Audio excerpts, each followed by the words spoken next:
Bienvenue sur Africa 24 dans cette nouvelle édition du Morning News. Voici les titres de l'actualité. La contre-attaque du Front de libération du peuple du Tigré après les accusations des forces de soutien rapide. Accusations selon lesquelles le TPLF prêterait main forte aux forces armées soudanaises. L'armée qui depuis plus d'un an est en guerre contre les paramilitaires dirigés par le général Mohamed Hamdan Daglo. Le gouvernement guinéen entame le dédommagement des sinistrés 5 mois après l'explosion du dépôt de carburant de Kaloum. Explosion après laquelle un important incendie s'était déclaré dans la nuit du 17 au 18 décembre 2023. Un drame qui a fait au moins 13 morts. Et puis le portrait de l'entrepreneur nigérian Ezekiel Olaleye. En 2016, il a lancé sa marque Instruments of Africa, marque qui valorise le Made in Africa en fabriquant des guitares électriques. C'était son 4e déplacement en Afrique de l'Ouest depuis son élection. Le président sénégalais Bassirou Diomaye Faye s'est envolé ce 7 mai pour Abidjan, où il a rencontré son homologue Alassane Ouattara. L'occasion pour les deux chefs d'État de faire un point sur des questions régionales et internationales. Des questions épineuses après l'épidémie de coup d'État dans la région. Esther Conan. Le président sénégalais Bassirou Diomaye Faye a effectué le 7 mai 2024 sa première visite en Côte d'Ivoire, une visite placée sous le sceau du renforcement des liens entre les deux nations. Reçu au palais présidentiel à Abidjan par son homologue ivoirien Alassane Ouattara, les deux chefs d'État ont durant leur tête-à-tête échangé sur la mutualisation des connaissances, des efforts et des stratégies pour tirer un meilleur profit de leur coopération, notamment dans le secteur culturel, économique et sécuritaire. Dans le secteur de l'agriculture, avec le développement des coopératives en Côte d'Ivoire dont nous voulons largement nous inspirer, et dans d'autres domaines comme celui de l'élevage, de la défense, de la sécurité, de l'éducation et de l'énergie même. En convergence totale des points de vue, les présidents ont souhaité faire accroître les échanges commerciaux entre les deux États, qui est estimé à au moins 200 milliards de francs CFA en 2022, ce qui représente un poids économique important dans la sous-région. Nous sommes parvenus à une convergence totale de nos points de vue, que ce soit sur les questions de démocratie, que ce soit sur les questions de coopération régionale ou bien de la situation internationale. Nous sommes totalement donc en phase. Nous avons aussi souhaité que nos ministres fassent plus d'efforts pour essayer de faire croître de manière plus forte le commerce entre nos deux pays. C'est la première fois que les deux personnalités se rencontrent depuis l'élection du président sénégalais Bassirou Diomaye Faye le 24 mars dernier et son investiture le 2 avril 2024. Dans l'actualité également, le pétrole nigérien restera bloqué au Bénin. Cette décision prise par le président Patrice Talon reflète les relations difficiles qu'entretiennent les deux États. Ces tensions s'étaient matérialisées avec les sanctions de la CEDEAO imposées au Niger après le coup d'État. Tensions que le Bénin a entrepris de désamorcer après la levée d'une grande partie de ces sanctions. Le pays avait notamment rouvert sa frontière avec le Niger, frontière qui jusqu'à présent est restée fermée côté nigérien. Le chef d'État béninois se dit peiné de ces relations tendues. Il appelle son voisin à collaborer pour que son pétrole puisse être exporté. Le Front de libération du peuple du Tigré riposte après les accusations portées par les forces de soutien rapide. Les FSR accusent le TPLF de combattre aux côtés des forces armées soudanaises contre qui elles sont en guerre depuis plus d'un an. Des allégations fermement rejetées par les autorités tigriennes.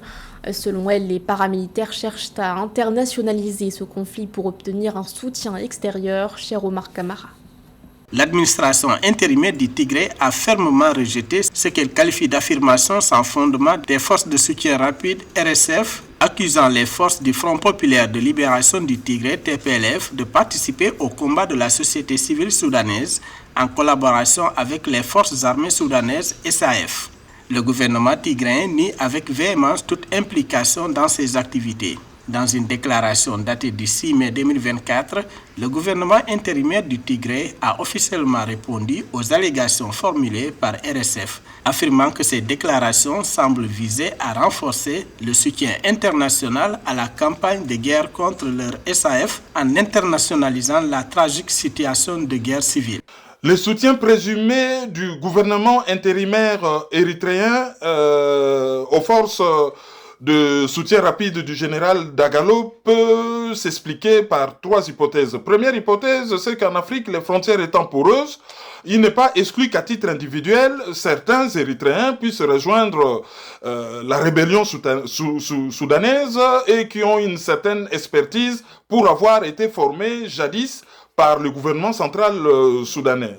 En outre, le communiqué de l'administration a indiqué que les allégations de RSF, selon lesquelles les combattants du TPLF auraient participé à la guerre civile soudanaise, ne reposent sur rien d'autre qu'une imagination féconde. La deuxième hypothèse, c'est que c'est le Soudan qui répand ces bruits pour amener l'Éthiopie à intervenir contre les forces du général Dagalo, vu que le principe l'ami de mon ennemi, c'est aussi mon ennemi, et que si les Soudanais se mettaient avec les Tigréens, donc le gouvernement éthiopien aurait des raisons légitimes d'intervenir.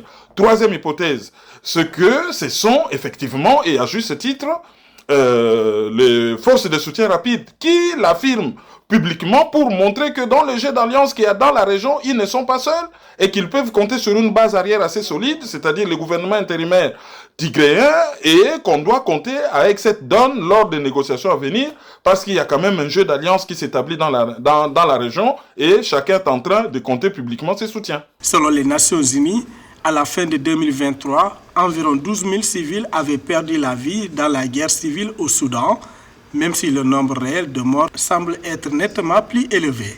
En outre, près de la moitié des 49 millions d'habitants du Soudan ont cruellement besoin d'une aide humanitaire. 5 mois après l'explosion du dépôt de carburant de Kaloum en Guinée, les sinistrés vont être dédommagés. Un plan de dédommagement qui a fait l'objet d'une réunion le 6 mai entre le Premier ministre Amadou Riba et le comité de gestion de crise. Parmi les engagements pris par l'État, le versement à chaque locataire de 2 500 000 francs guinéens sur une période de 7 mois. Plus de précisions dans ce reportage de notre correspondant Nabila et Camara. Le gouvernement guinéen, à travers la primature, a entamé lundi 6 mai 2024 le processus de dédommagement des sinistrés de Corentin, victimes de l'explosion du principal dépôt d'hydrocarbures du pays à Kaloum, dans la commune administrative de la capitale Conakry. Cette première étape concerne les primes de transport ou de déplacement qui varient entre 1 et 2 millions de francs guinéens, soit respectivement la valeur de 108 € et 216 €. Comme il était question de faire des accompagnements par rapport aux frais de transport, 1 million pour les locataires et 2 millions pour les concessionnaires, c'est ce qu'on est en train de leur. L'explosion, c'est depuis le 17 décembre. Ça fait 4 voire 5e mois. Donc, s'il n'y a pas d'acte posé, ça peut affecter. Et ils vont dire que l'État ne fait que mentir de gauche à droite. Mais un tel acte posé peut soulager. Outre ce montant, il est également prévu par l'État guinéen de prendre en charge les frais de loyer à hauteur de 2 500 000 francs guinéens par mois, soit 270 € pendant 7 mois pour les 322 ménages qui étaient en location et pour les 55 concessionnaires répertoriés, un montant de 2 500 000 francs guinéens par mois, soit 270 € pendant 2 ans. Résultat des accords conclus entre le gouvernement et les différentes parties en attendant la reconstruction post-incendie. C'est un début de dédommagement, comme je vous ai dit, c'est un processus. Aujourd'hui, quand on dit on va reconstruire Kaloum, ce n'est pas au bout de 1 mois ou 2 mois. De sorte qu'on a projeté au bout de 24 mois, le site qui a été victime, on pourra finir la reconstruction. Ça, ce n'est qu'un début et nous allons continuer à travailler avec eux parallèlement jusqu'à toute la population qui a été victime et soit relogée. À travers ce geste, le gouvernement guinéen tente ainsi de rassurer les sinistrés. Pendant ce temps, les travaux sont en cours avec l'appui d'une banque de la place pour l'ouverture de comptes bancaires pour chaque sinistré afin qu'ils reçoivent les 10 montants et pouvoir déménager. C'était le 12 avril 2023. Le Cameroun lançait à cette date la phase 1 de la couverture santé universelle, un projet financé par l'État à hauteur de 50,4%.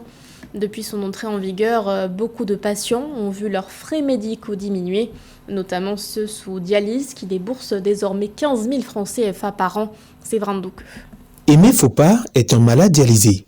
Depuis une décennie, il souffre d'insuffisance rénale et doit pratiquer au moins une séance de dialyse par semaine pour s'assurer un minimum de confort vital, le tout pour une enveloppe de plus de 520 000 francs CFA l'année. Mais depuis le début de l'année 2024, pour ces séances de dialyse à l'hôpital général de Yaoundé, Aimé Fopa a déboursé la somme de 15 000 francs CFA, montant qui couvrira ce service toute l'année. Comme Aimé, l'ensemble des malades dialysés sur l'étendue du territoire camerounais bénéficient de ce service dans les 12 centres de dialyse que compte le pays. Un soulagement pour les personnes dialysées et leurs familles. Bien évidemment, comme tout le monde, c'était vraiment difficile de pratiquer les séances de dialyse. Depuis que le CSU est arrivé, nous avons trouvé une nette amélioration par rapport aux séances de dialyse et surtout au niveau financier. Vous voyez, nous quittons de 520 000 francs CFA par an à 15 000 francs CFA. C'est un grand pas. Quand je suis arrivée, on a directement pris mon fils en charge. Mon fils n'a jamais payé les séances de dialyse. J'ai juste payé l'enregistrement à 15 000 francs. Depuis lors, il bénéficie de services de dialyse gratuitement. Cet allègement financier découle de la mise en œuvre de la couverture santé universelle, la CSU, entrée en vigueur au Cameroun le 12 avril 2023 et qui vise le renforcement du système de santé camerounais pour garantir à l'ensemble des Camerounais un accès aux soins de santé de qualité indépendamment de leur capacité financière.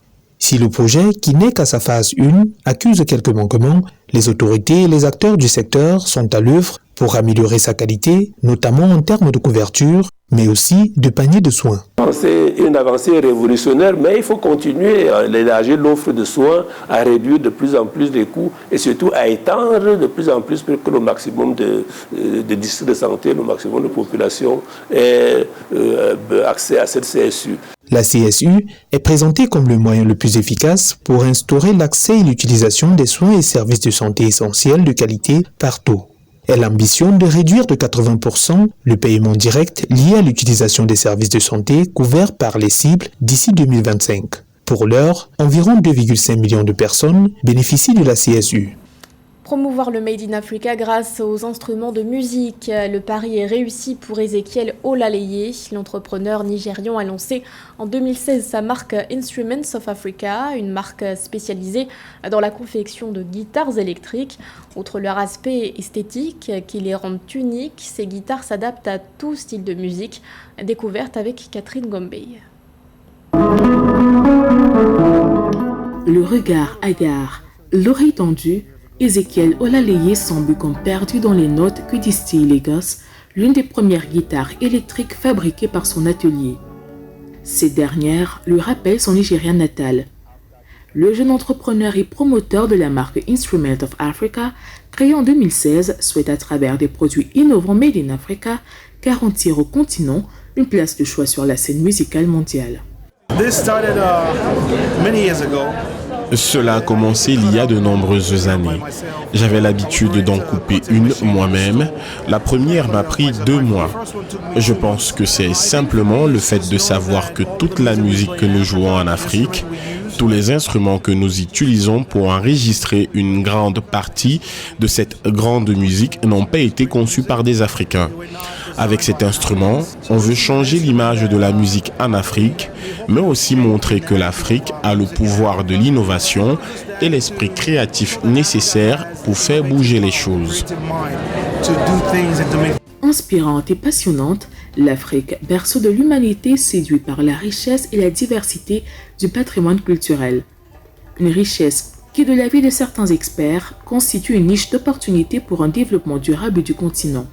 Épousant cette réflexion, Ezekiel Olaleye a noublé par sa passion pour la musique qu'il s'engage dans le secteur de la finance pour se lancer dans la fabrication d'instruments musicaux.